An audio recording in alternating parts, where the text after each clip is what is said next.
Welcome to the Faculty of Science Virtual Town Hall for Students.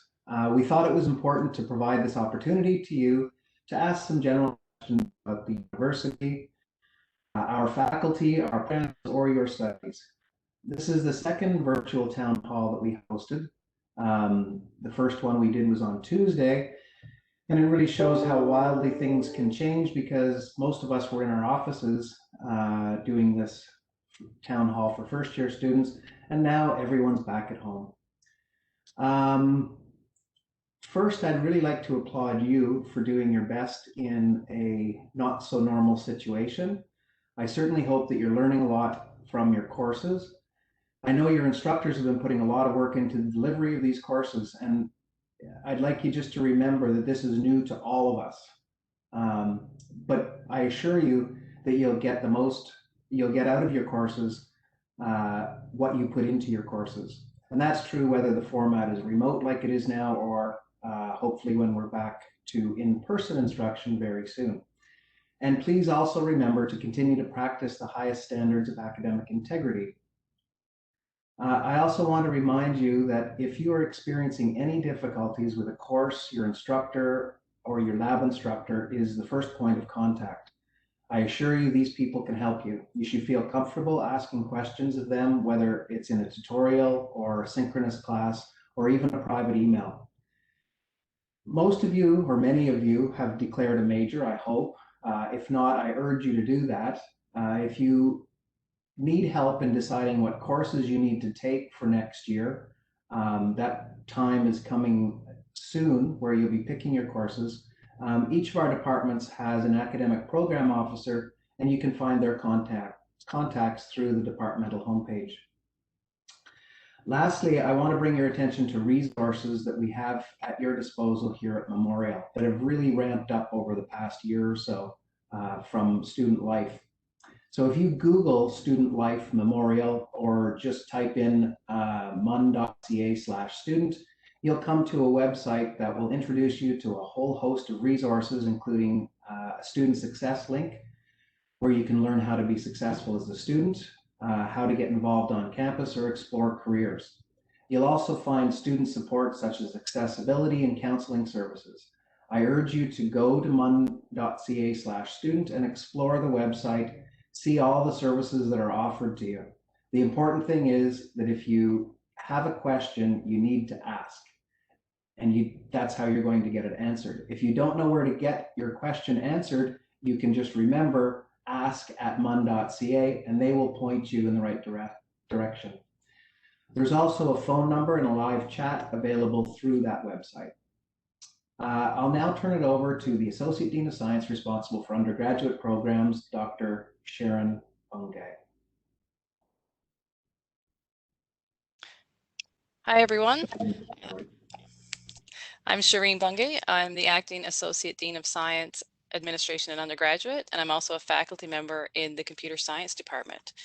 I just want to take a minute to talk about the Peer Network Program. Some of you may be familiar with this program and probably participated in it, or maybe participated in it in the past semester. So this is a program that's developed by the Student Experience Office. It connects senior memorial students to incoming first-year undergraduates, and it's to provide advice and support in their adjustment to university life. For those who participate, the mentors provide regular group chats and meetings and also remain in email contact with students. Applications are currently being accepted to become a peer mentor for the fall semester. And with your experience at Memorial, I would encourage you to apply to become a mentor. If you're selected, you participate in a 4-week training program. And as a mentor, you would gain career relevant skills in leadership and communication. So I encourage everyone to participate and apply to become a mentor. If you need additional information or you would like to know how to apply, we can point you in the right direction if you get in contact with us at science@mun.ca. Hi, I'm Kelly Foss, and I'm the Communications Advisor for the Faculty of Science. I have the questions that were submitted via email that I will ask the panelists on your behalf. I'll also be monitoring the Q&A function that you see on your screen. So if you would like to ask a question, please type it there and I will relay it to the dean or one of the other participants. You don't need to change the default to send the question to a specific person. Please note the character limit for submitting questions is about 250.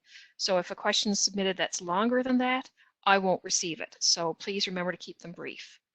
Before we begin, I'll also go over a few ground rules for today's town hall. Our panelists are not able to answer questions related to ongoing disciplinary issues, any legal matters before the courts, or any staffing or HR matters. Please don't ask a question that may infringe on someone else's privacy or that's very specific to your personal situation. Please keep it respectful and informative. I'll also ask our panelists to keep their answers brief so that we can get to as many questions as possible in the time that we have, which is about an hour. Before we start with the questions, I think we'll do a quick roundtable to say hello to get a quick hello from our panelists. So when I mention your department, can you introduce yourself? And we'll start with biochemistry. Hi, I'm Dr. Matt Berry. I'm the head of biochemistry, and we have 2 undergrad programs, the biochemistry program and the nutrition program. Okay, biology.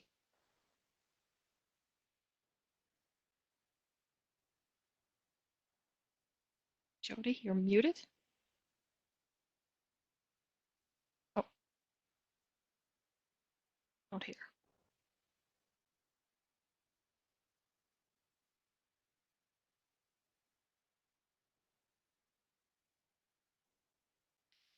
Sorry, I didn't hear Jody. Did everyone else hear Jody? No. Okay.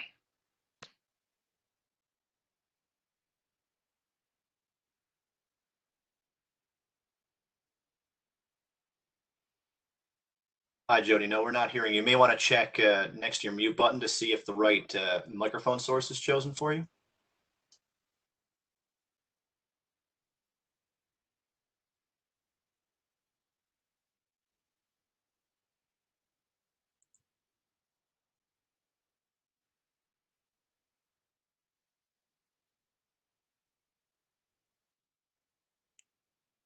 Another minute.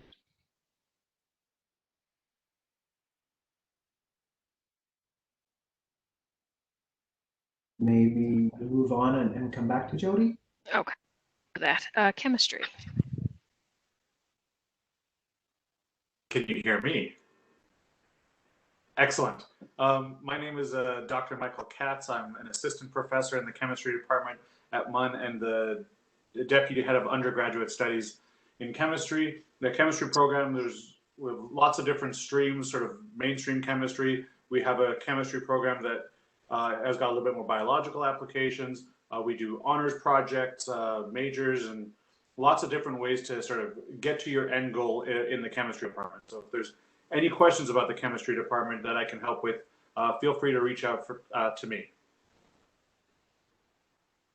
Computer science. Hi, I'm Kathy Hyde. I'm the Academic Program Manager for Computer Science. Any undergraduate questions at all you have about our program, you can send me an email or you can set up a meeting through Navigate. Any questions about our competitive major or any of the programs we offer, we have a co-op option as well, so any questions about that, just feel free to reach out to me. Earth sciences.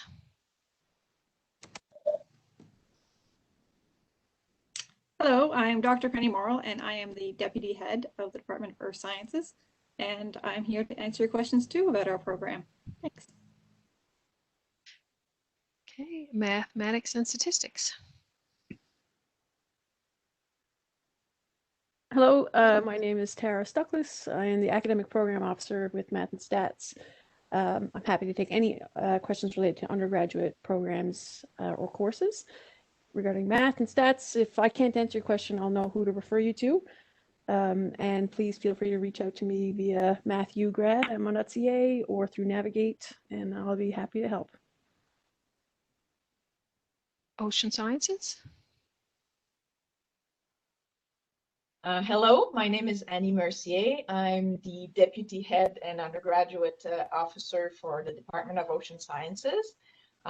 We offer programs in ocean sciences, environmental systems, and a joint program in marine biology as well. I'd be happy to answer your questions about any of those programs at the major or honors level. Thank you. Physics and physical oceanography. Hi, I'm Dr. Rick Golding. I'm the Academic Program Officer for the Department of Physics and Physical Oceanography. We have a variety of physics programs, including oceanography and environmental physics. So if you have any questions, please feel free to reach out to me and I'll be happy to help you along your way. Thank you. And now psychology. Good morning. My name is Mary Courage, and I'm the interim head of the psychology department. And we can provide you hopefully with the answers to your questions about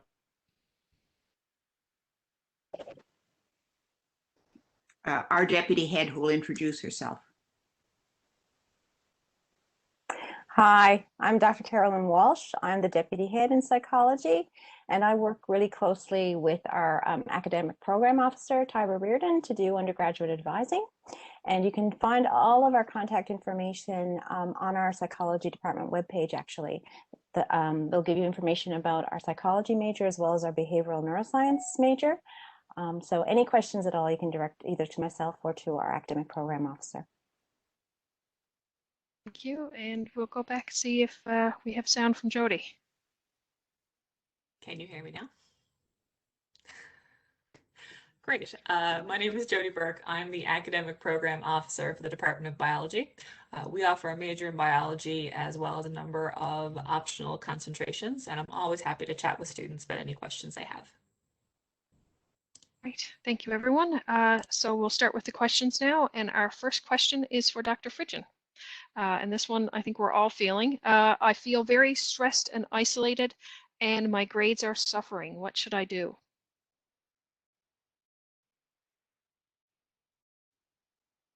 That's a great question. I just realized that at the beginning, and I didn't have it written down to introduce myself. So, hi, I'm Travis Fridgen. I'm the Acting Dean of Science.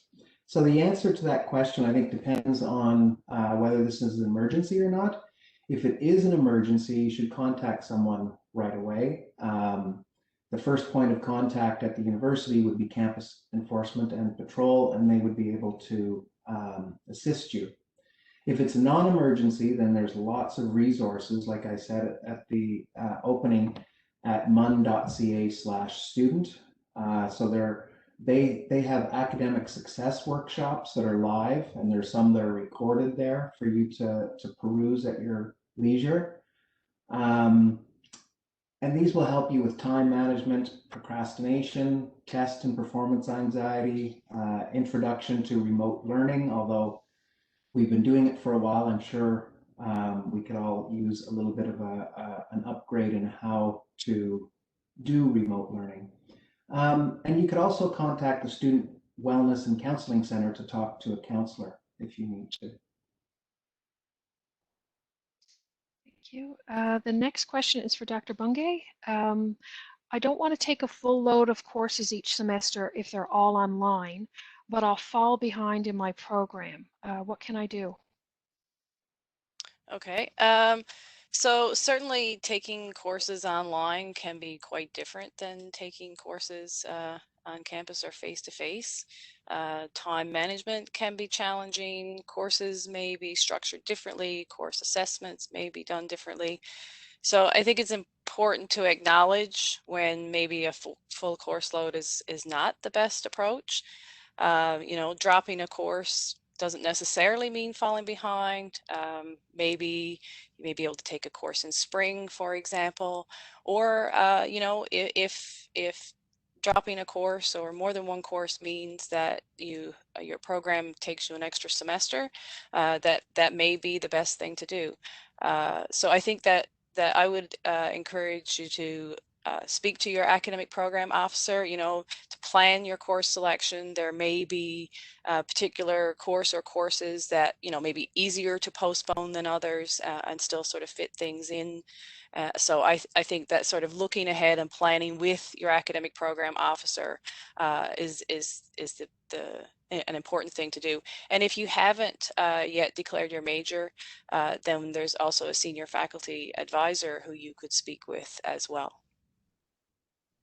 And I should mention too, if any of the panelists want to weigh in on any of the questions, you could just wave your hand and I'll throw it to you. Dr. Berry?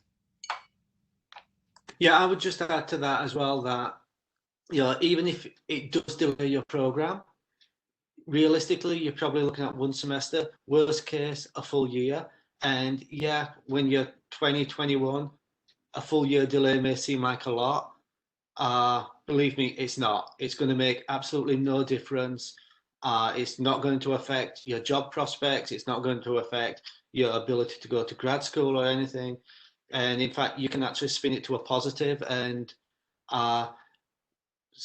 you know, you get to an interview and present that as evidence of your self-awareness and recognition of your own limitations or own, your mental, you know, looking after your own mental health, and present that as a positive. So it's, yeah, I know it seems like a lot at your age, but really it isn't. Thank you. So Dr. Fridgen, the next one is for you.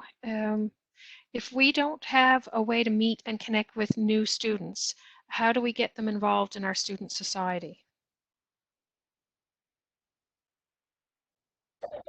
So that's a great question, one that that you probably have more answers to yourselves than I probably can answer, but I do have a few ideas. So you can send a short video to first year instructors in the in your departments, and we can post those on our D2L page for first year students to take a look at. You know, tell them what your society is up to and what you're all about and why they should get involved.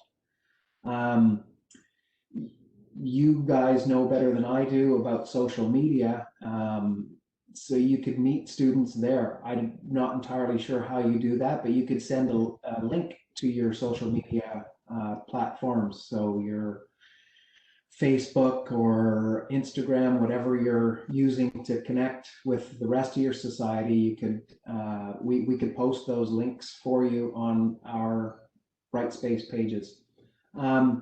You can also do a virtual mixer. The Biochemistry Society held a mixer last in the fall, and it was actually really good. There were faculty there giving short little talks about their research. They used a platform which I believe is very, very cheap called GatherTown. There are other platforms as well, but I think it's an important question. You want to get these first years involved in your society. So just be creative and don't give up. And anything that we faculty or departments can do, ask us and we'll try to help out. Dr. Bungay, another student would like to know, why should I take part in online undergraduate conferences? I already have too much on my plate. Okay, so one of the important parts about being a scientist is to communicate your science to others in your field or outside of your field. So I think it's important to participate in conferences when you have the opportunity. You know, at the moment, there's not a lot of traveling happening, but many conferences are using online platforms, and you know, you can certainly sign up or register to participate in an online conference. It's a great opportunity to meet and interact with others, even though it's online. And as Dr. Fridgen mentioned, there's conferences are using some great platforms now. This GatherTown platform, for example, some conferences are using, and I think it's there are great tools out there for online conferences at this time. So I would encourage everyone to attend using the online platforms that conferences are using. The next question is for Dr. Fridgen to start, but I'll probably open it up to a couple of the departments as well. What impact, if any, will the move to the new core science facility have on science courses offered this spring and summer?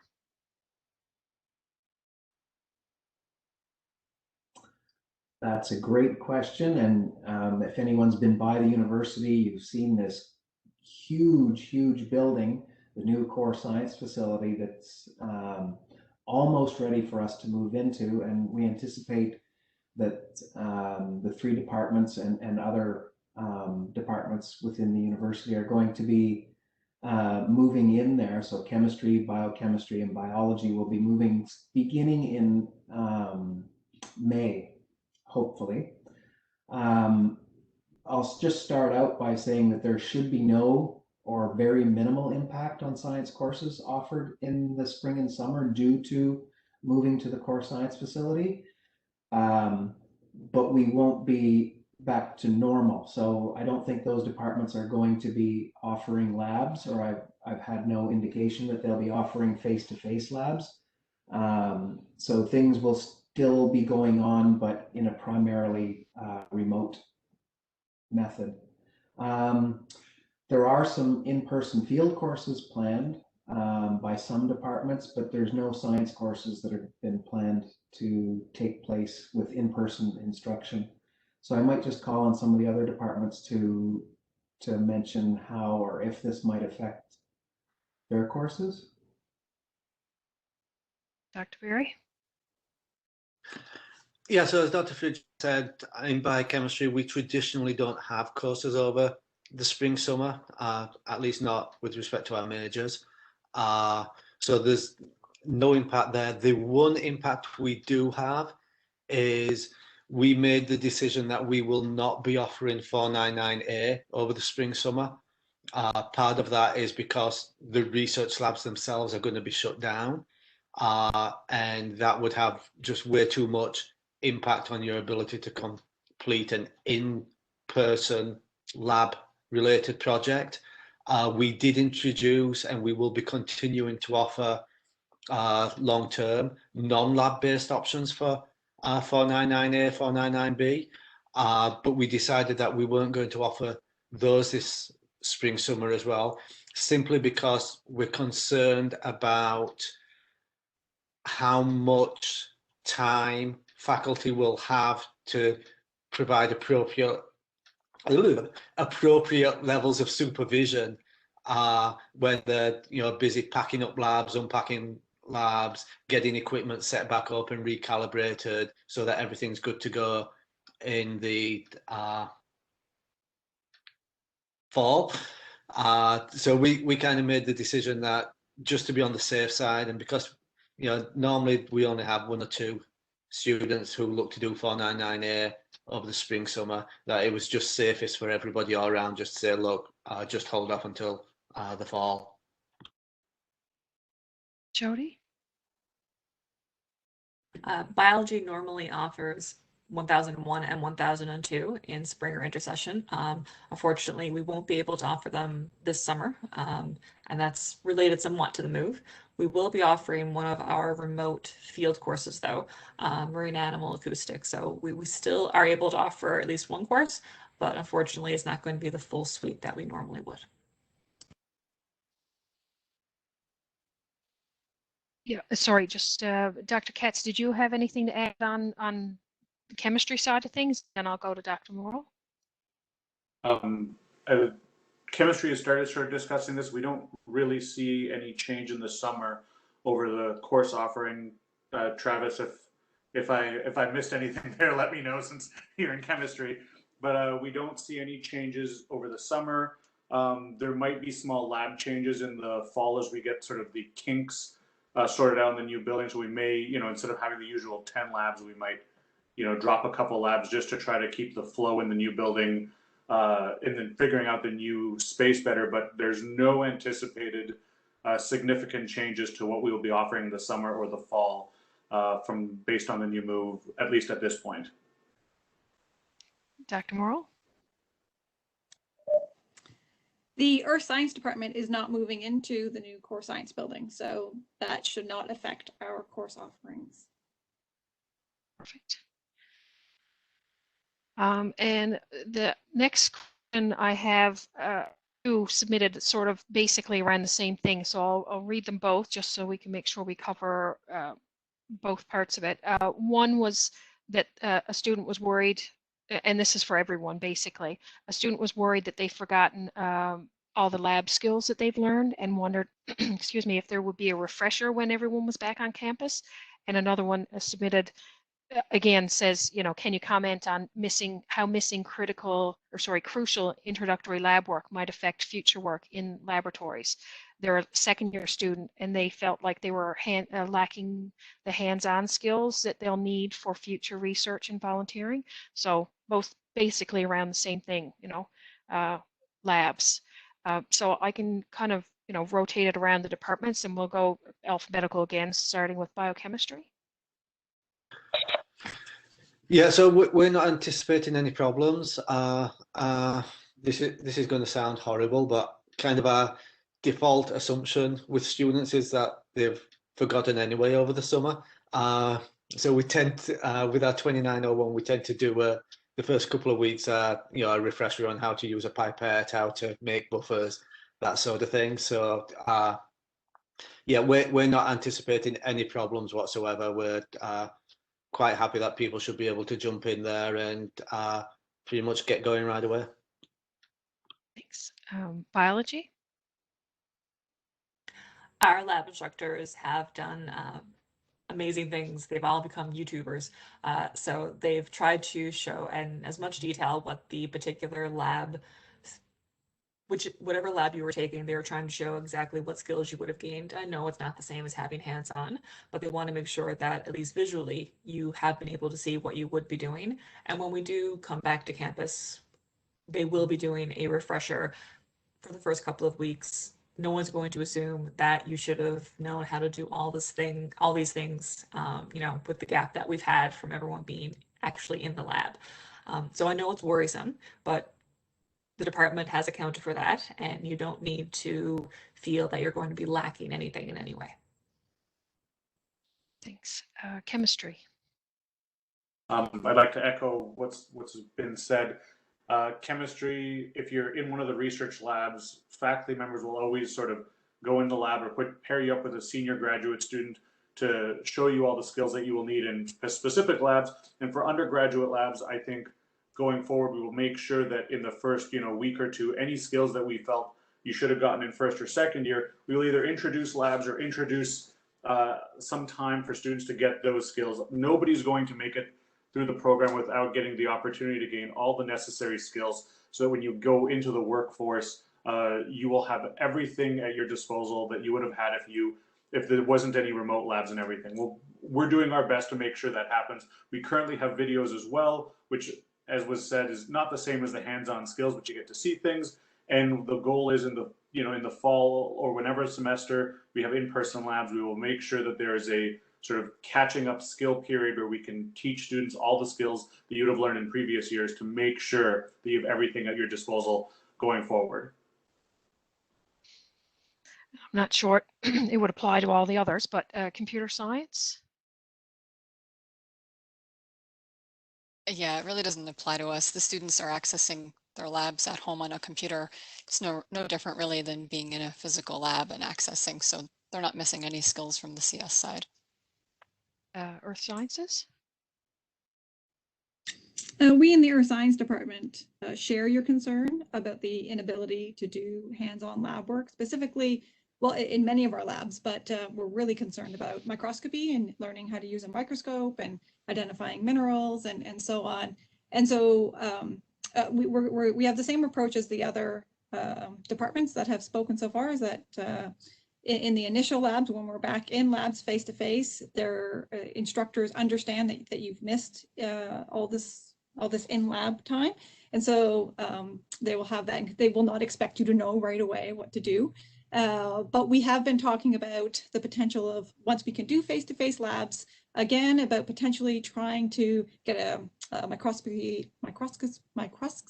now I can't say it, a microscope lab, a crash course that our students can all take to learn the microscope skills that they need in order to be successful in our program as well as in their careers. And so we're thinking about doing a little bit extra in having this this crash course in microscopy that we are hoping that our students will be able to avail themselves of. Math and stats? Yeah, I guess we're similar to computer science in that most of our lab skills are, with computers, and I don't think our students are suffering. In fact, I would say a lot of people have developed a lot of new skills that they may not have developed otherwise. So I think we're doing okay. But students, please let us know if you're struggling with anything in that regard. Ocean science? Yeah, for sure, we understand the concern of students. In our programs, mostly the practical side of things comes for second year and later students with shore-based and ship-based experience collecting samples, analyzing, and so forth. There's also lab work, whether it be molecular or other type of analytical work. And the main, I think, issue for us is the field course, the mandatory 2500 field course, which is usually at the end of the second semester, early in the spring. So we have a version right now that's very hands-on while still remote. So you get to see how instrumentations and all sorts of equipment is working through the videos. But of course, we will try to make it hands-on again as soon as possible. And I would say also to students to perhaps try to seek volunteer and USEP positions once the situation allows it, so that you can have other types of experiences with hands-on things. And in ocean sciences in Loki Bay, there's a lot of volunteering that's possible with the public education programs and with the different labs. So certainly I would encourage students to do that at the earliest opportunity. Physics? Hi. So in our physics first and second year labs, we've made a lot of effort. We've made a lot of effort to have hands-on experiments using things like coins and measuring tapes and stopwatches, phones, that kind of stuff. So a lot of the skills that you would have gotten in first year or second year are still being developed even in our COVID times. So I think there will be a transition back to real lab work, but and we will have a transition period where we will retrain people in the skills that they need. But I think that we're doing pretty good in terms of keeping it pretty hands-on for now. So don't stress about it too much if you're a physics student.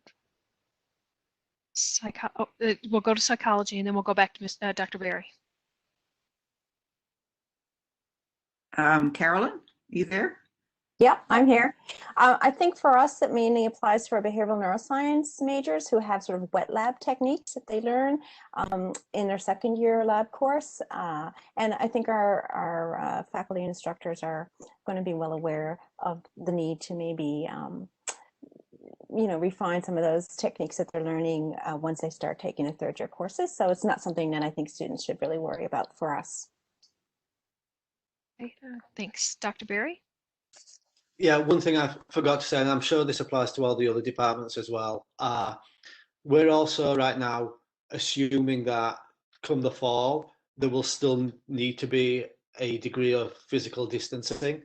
And so we're actually developing plans for increased offerings of our lab courses, but with reduced numbers. So when you get in the lab, you're actually going to get more dedicated one-on-one instruction, which will also help with that, because the lab sizes are going to be smaller numbers. It's going to be a 50% decrease sort of thing. So yeah, you'll also get more intimate instruction as well, which will help.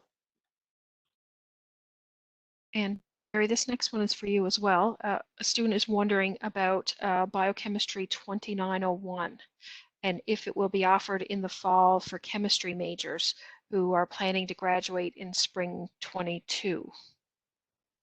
Yeah, so what we're doing, because 2901 is a dedicated lab course now, so we had cancelled it this year. What we are planning to do is, as I say, we're planning to offer more sections of it. So we're actually planning to offer it in fall and in winter.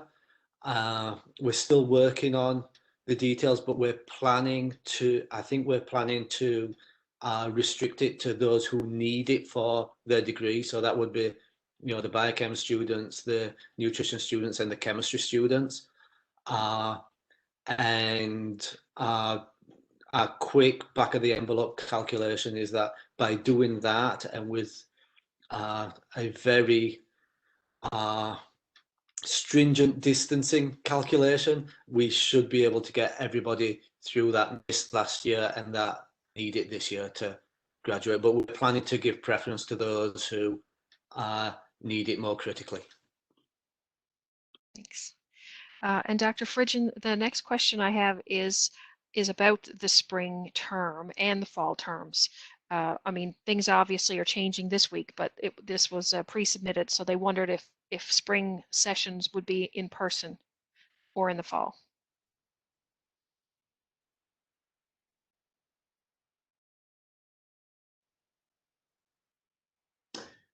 Good question. The spring semester, the university's announced that we'll continue in a primarily remote teaching and learning mode. So not much change, although as things, I would probably on Tuesday, so the announcement came on Tuesday, and I would have guessed that there might be a few more in-person classes this spring.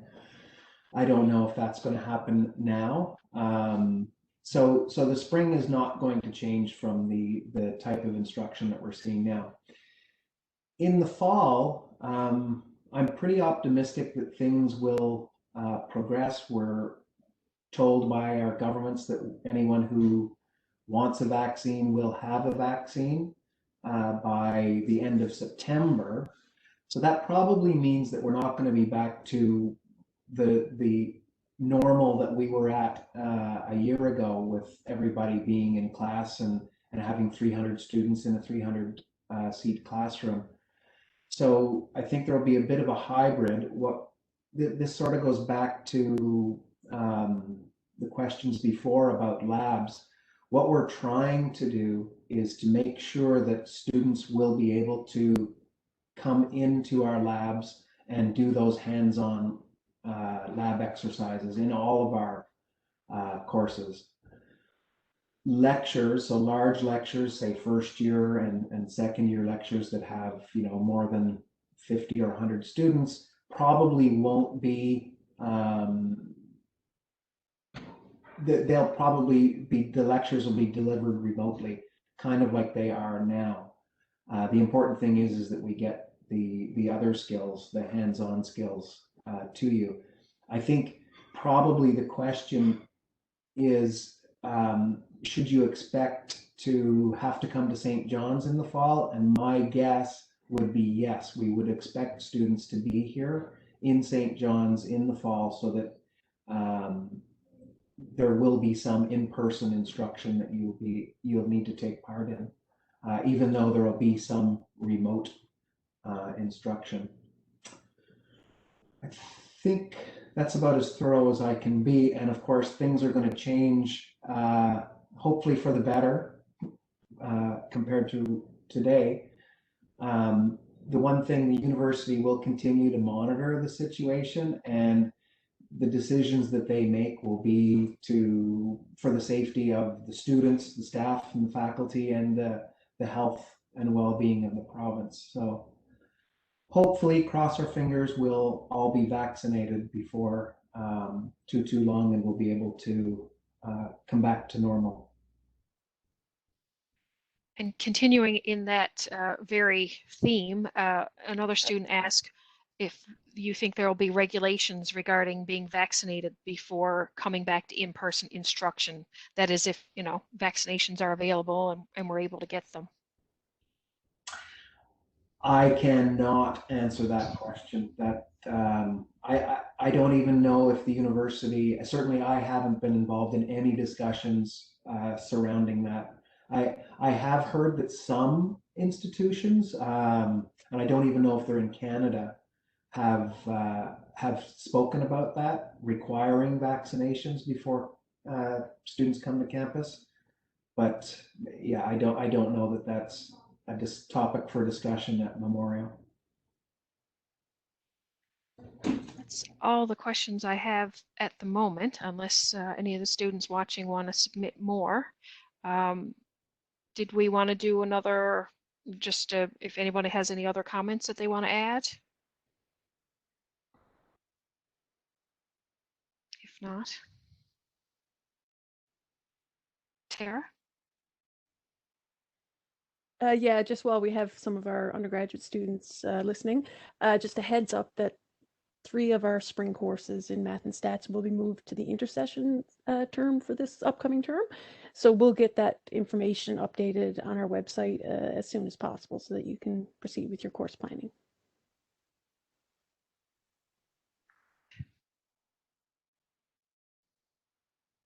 Don't see any other questions coming in.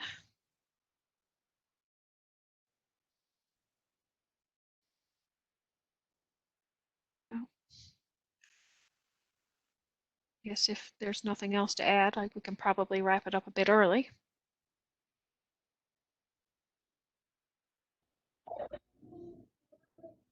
If you want to have anything to close, Dr. Fridgen?